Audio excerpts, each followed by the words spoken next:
time in a bit. Gonna do some real mild riding, just see what the hands feel like. Sunday afternoon, turkey. Go back to work tomorrow. Well, not tomorrow, I guess it's gonna be Tuesday. Yeah, we'll just take her easy and try to get a little bit of a workout in, even if it's at slower speed. So here we go. Kind of my goal today is to not wind about my hands a whole lot. Just kind of go out and play around a little bit. It's pretty obvious at this point that I'm not there yet, but I really feel like riding is helping. You know, moderate riding is helping anyhow. Kind of get my hands back into shape. They really haven't done much of anything for the last month or better. We'll just take it easy. Oh. Go hit Sutter Trail. It's always fun. Alright guys, so I don't want to talk about the hands a whole lot, but I think that people may be curious about carpal tunnel release surgery and riding motorcycles in general. It's a pretty common surgery, really common in the motorcycle industry. A lot of pressure put on the wrist joint, and between broken bones and casts and all that stuff, you just have a lot of motorcycle riders can have issues with carpal tunnel syndrome. For me, I was hoping this was going to be a quick sort of deal. My doctor wouldn't do both hands at the same time, and in hindsight, I'm glad that I didn't do both hands at the same time. 2 weeks was as soon as he'd do them. Did the right hand first. 2 weeks later, I had the left hand done. I think for some people, after 4 or 5 weeks, the hands are in really pretty good shape. Unfortunately for me, that's not the case. I have what's called pillar pain from all the research I've done.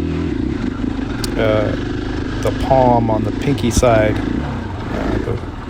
is just really tender and super painful on both hands. So, just kind of suffering through it. The research I've done on the old interwebs, it's going to take 3 to 6 months, definitely gone by 12 months. Not really what I wanted to hear, so I kind of thought that, I don't know, after a month or two I'd be back up to race pace. Don't know if that's going to happen for me. Hopefully, if anybody else is considering carpal tunnel surgery, they don't have to deal with it like I am. And it's nothing the doctor did wrong. It's just they don't really know what causes it. A lot of trauma to the area when they cut into your hand and spread things apart so they can cut that ligament. The good news is my hands don't go numb anymore, so it accomplished what I wanted it to accomplish. Really happy about that. Find the smooth line, if there is one. But the hands haven't been tested super hard. This is probably the most punishment I've put them through since I've had the surgery.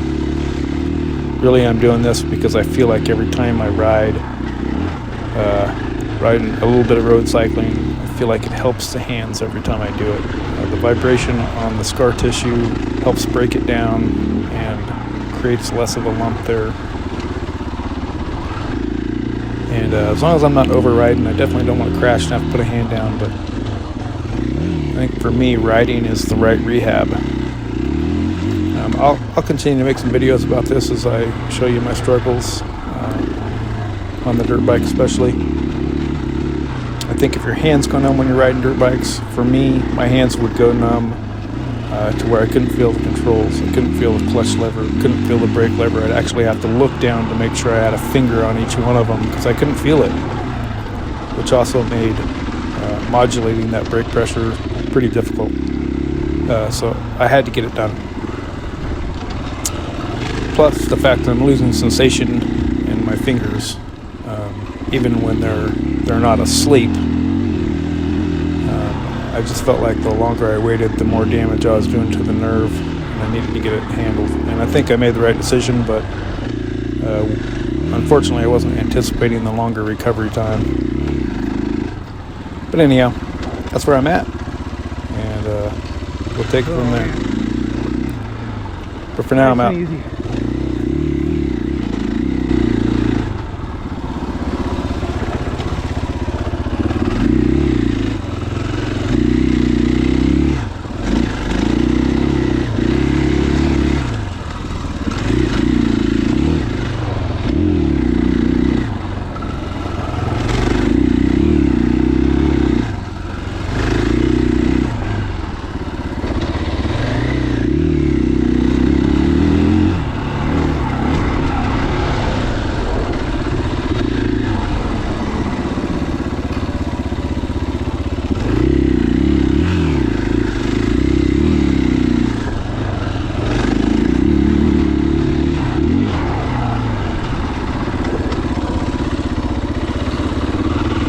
Well, not setting any speed records, that's for sure, but it's fun to be back on the trails, I guess.